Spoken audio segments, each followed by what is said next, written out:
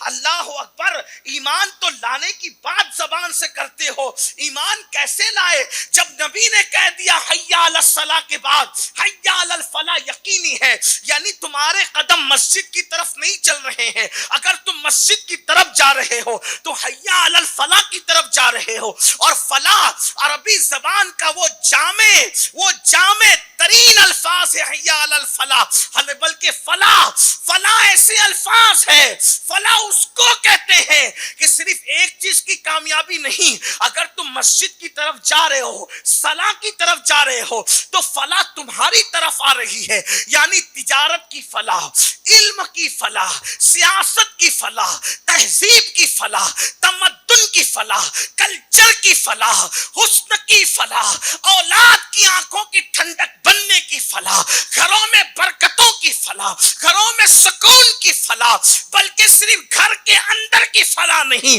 قبر کے اندر کی فلاح، میدان محشر کی فلاح، جنت کی فلاح، اللہ کے دیدار کی فلاح، مصطفیٰ جان رحمت کے قرب کی فلاح۔ لیکن کوئی نبی کے جملوں پہ یقین کرنے والا علی کی طرح پیدا تو ہو۔ لوگ کہتے ماحول خراب ہے، میں نے کہا ماحول سے ڈرنا کیا ہے؟ جب نبی نے کہہ دیا تو صلاح کی طرف آ، فلاح تیری طرف آئے گی، تو مسلمان پریشان کیوں؟ لوگ کہتے مولانا کوئی ایسا لاہ عمل دیجئے جس سے قوم ترقی کرے، میں نے کہا کون لاہ عمل دے گا؟ حضور تو دے چکے، آقا تو دے چکے، استعمال کون کر رہے؟ بات اتنی ہے کہ لوگوں کو خطیب کی بات پہ یقین ہے، لوگوں کو مصطفیٰ جان رحمت کی بات پہ کتنا ہے؟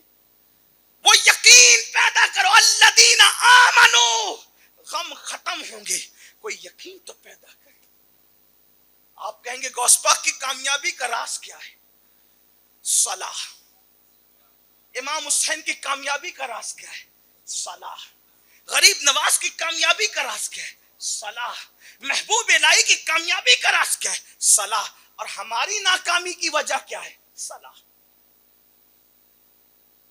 ہم ناکام کیوں ہیں؟ مسجدیں خوبصورت ہو گئی، نمازی نہیں ہے، 2 کروڑ کے مینار بن رہے، نمازی نہیں ہے، مسجدیں ویران ہیں، اسی لیے مسلمان ناکام ہے۔ ایک بار مسلمان نمازی بن کر دیں گے، کیونکہ نبی نے فرمایا صلاح کی طرف آؤ گے تو فلاح تمہاری طرف۔ اور نبی کی بات اور خدا کی بات الگ نہیں ہوتی، ادھر نبی نے کہا نا صلاح کی طرف آؤ گے تو فلاح ملے گی، ادھر خدا نے بھی فرمایا قد افلح من تزکا وذکر اسم ربہ فصلی، وہ کامیاب ہو گئے جنہوں نے اپنے دلوں کو پاک کر کے نمازی بن گئے۔ دوسرے مقام پہ اللہ فرماتا ہے قد افلح المؤمنون الذین هم فی صلاتهم خاشعون، وہ مومن کامیاب ہو گئے جو ڈرتے ہوئے گڑگڑاتے ہوئے اللہ کی بارگاہ میں نماز ادا کرتے ہیں۔ ہماری کامیابی کی کنجی کو نماز کہتے ہیں، اور ہم نماز سے دور ہیں۔ جلسہ سننے کے لیے ہزاروں کا مجمع اکٹھا ہو رہا ہے، ہمیں اس پر کوئی خوشی نہیں ہے۔ مجمع کے زیادہ اکٹھا ہونے پہ سیاسی لیڈر خوش ہوتے ہیں، ہمیں بھیڑ اکٹھا ہونے پہ کوئی خوشی نہیں ہے۔ اس دن ہمیں خوشی ہوگی جتنی بڑی تعداد میں یہ قوم جو سننے کے لیے جمع ہو رہی ہے، اتنی ہی بڑی تعداد میں عمل کرنے کے لیے جمع ہو جائے۔ اس لیے کہ یہ قیامت کی نشانیوں میں سے ایک نشانی ہے. اللہ کے رسول صلی اللہ علیہ وآلہ وسلم نے فرمایا قیامت کے قریب ایک دور وہ آئے گا جب لوگ دین کی باتیں رسمی طور پہ کریں گے, دین کی باتیں دلوں کو بہلانے کے لیے کریں گے, ان کے اندر دین کا کوئی جذبہ نہیں ہوگا. میرے پیارے آقا صلی اللہ علیہ وسلم کے دیوانوں اور میری قوم کے جوانوں, مجھے بتاؤ آپ اپنی کامیابی کے لیے کس کس کے دروازے پہ دستک دیتے ہو؟ لیکن اللہ کے رسول نے تو ہمیں ایک چوکھٹ بتا دی کامیابی کے لیے. کتنی مختصر سی بات ہے نا کہ صلاح کی طرف تم آؤ فلاح تمہیں مل جائے گی. اور پھر حیرت انگیز بات یہ ہے کہ اذان کا اصل پیغام یہی دو ہے. اذان کا مقصد ہے نماز کی دعوت دینا, ٹھیک, اذان کا مقصد نماز کی دعوت دینا, یہی دو الفاظ ہے, حی علی الصلاۃ. اصل اذان کے الفاظ یہی ہے. تو یہ شروع میں کیا ہے؟ پھر شروع میں کیا ہے؟ دراصل جب کوئی کسی بات کا اعلان کرتا ہے, اعلان, تو پوچھا جاتا ہے یہ اعلان کس کی طرف سے ہے. مثال کے طور پر اگر میں آ کر کہہ دوں کہ ناسک شہر بند کرو, اعلان ہے, کس کی طرف سے آئے ہیں آپ؟ میں کہوں گا کہ وہ فلاں اجو آدمی ہے نا, اس کی طرف سے. کہا کیا پاگل ہو گئے, یہ کون ہے, کون سی کھیت کی مولی, نکل یہاں سے. ٹھیک, ہم شہر بند کر دیں کسی اجو کے کہنے میں؟ کون ہے یہ اجو, ہم نہیں جانتے. خطیب شہر نے فرمایا شہر بند کر دو. ہاں اب بات سمجھ میں آ گئی. آصف الدین جیلانی صاحب نے فرمایا شہر بند کر دو, بات سنیں. حافظ سمیر صاحب نے فرمایا بند کر دو, سمجھ میں آ گئی. بڑے نام ہیں. حاجی مبین صاحب نے فرمایا, حاجی ارشاد صاحب, بڑے نام لیتے جائے لوگ آپ کی بات پہ یقین کرتے جائیں. صحیح, بات جتنی بڑی ہوگی حوالہ اتنا بڑا پوچھا جائے گا. اب لوگوں کو بلایا جا رہا ہے سر جھکانے کے لیے. حی علی الصلاۃ, اصل پیغام یہی ہے. تو لوگ پوچھ سکتے تھے نا یہ جو کھڑا ہوا ہے تو کس کی طرف سے اعلان کر رہا ہے؟ تو مؤذن کے لیے کہا گیا بول پہلے اللہ اکبر, اللہ اکبر, اللہ سب سے بڑا ہے, اللہ سب سے بڑا ہے, سب سے بڑا وہ ہے, اس سے بڑا کوئی نہیں ہے. اللہ اکبر, اللہ اکبر, اللہ اکبر, اللہ سب سے بڑا, اللہ سب سے بڑا ہے. اب توجہ کرنا, اللہ وہ جو سمجھ میں نہیں آتا, اللہ وہ جو بیان میں نہیں آتا, اللہ وہ جو تصور میں نہیں آتا, اللہ وہ جو تخیل میں نہیں آتا. جو بیان میں آ جائے مکمل وہ اللہ نہیں ہو سکتا, جو تصور میں آ جائے مکمل وہ اللہ نہیں ہو سکتا, جو الفاظ کا جامع پہن لے وہ اللہ نہیں ہو سکتا, جو تصور میں آئے, دماغ میں آئے, خیال میں آئے وہ اللہ نہیں ہو سکتا. اب کہنے والا کہہ رہا اللہ اکبر, اللہ اکبر, اللہ سب سے بڑا ہے لیکن دکھتا نہیں, پکڑ دکھتا نہیں, سمجھ میں نہیں آتا, بیان میں نہیں آتا, زبان میں نہیں آتا, تحریر میں نہیں آتا, تقریر میں نہیں آتا. کہیے اللہ کون ہے؟ وہ کہا اشہد واللہ الہ الا اللہ, اللہ وہ ہے, اس کے سوا کوئی معبود نہیں. میں کیسے مان لوں کہ اس کے سوا کوئی معبود نہیں؟ تو فوراً کہا گیا اشہد ان محمد رسول اللہ, اللہ وہ ہے جس کا نمائندہ بن کر محمد تشریف لائے. ارے وہ سمجھ میں نہیں آتا تو اب ان کو دیکھ کر اللہ کو سمجھ کہ جو چاند کے ٹکڑے اشارے سے کرتا ہے, تجھے پتا ہونا چاہیے جب اس کے بندے کی قدرت اور طاقت کا یہ عالم ہے تو محمد کو بنانے والے خدا کی طاقت کا عالم. اشہد واللہ الہ الا اللہ, اللہ کے سوا کوئی معبود نہیں. اللہ کون ہے؟ اشہد ان محمد رسول اللہ.